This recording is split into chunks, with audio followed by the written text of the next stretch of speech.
Hai, hari ini Aula lagi berenang di kolam berenang Balai Bintang. Ini kolam berenang untuk orang gede, lumayan panjang ya.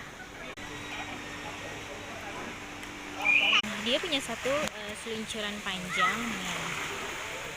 Oke.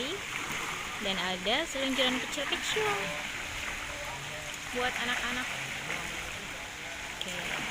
Nah, karena ini bulan puasa, jadi nggak ada live music. Biasanya ada live music di sini. Kayak dijual makanan, banyak tempat-tempat untuk duduk. Nah, ada seluncuran kecil untuk anak-anak di ujung, dan itu juga kolamnya cetek ya, jadi aman untuk anak-anak. Tapi tetap harus dengan pengawasan orang tua. Ayo kawan-kawan yang mau ke sini bisa berenang, bawa anak-anaknya, liburan bersama keluarga. Shoot sekeliling.